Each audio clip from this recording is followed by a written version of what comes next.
Hi guys! Ayun, tayo ay kakain muna. Pero mag-isa lang ako kasi wala akong kasama. So, kain tayo ng pizza. Ayan, tsaka ng Blue Lagoon. Ayan, masarap siya.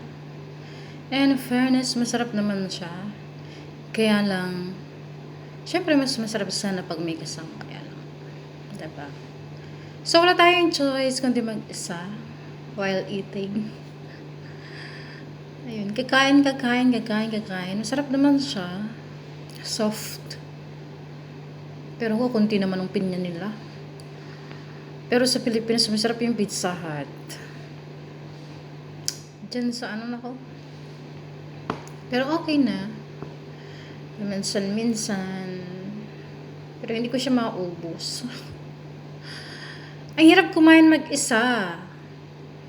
Diba? So, pero kung may kasama ako dyan, syempre, ubos ko yan. Kaya lang, kakain ako mag-isa.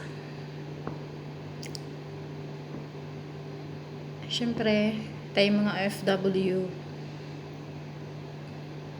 Pagkatapos magpadala, so wala tayong gagawin kundi kumain, diba? Kumain.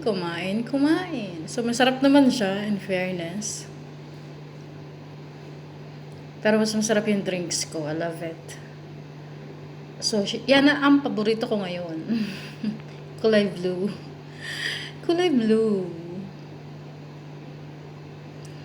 And diba, salita ako ng salita dyan. So, meron akong headset. Meron akong buds.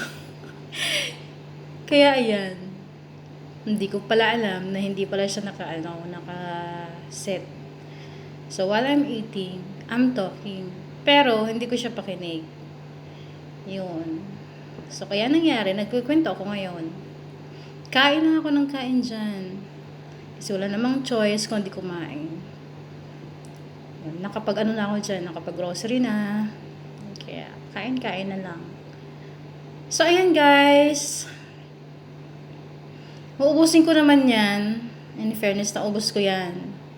Kasi ang lambot niya. Ang lambot-lambot niya. Siyempre, bago siyang luto. Ayun. So, thank you. Thank you so much for watching.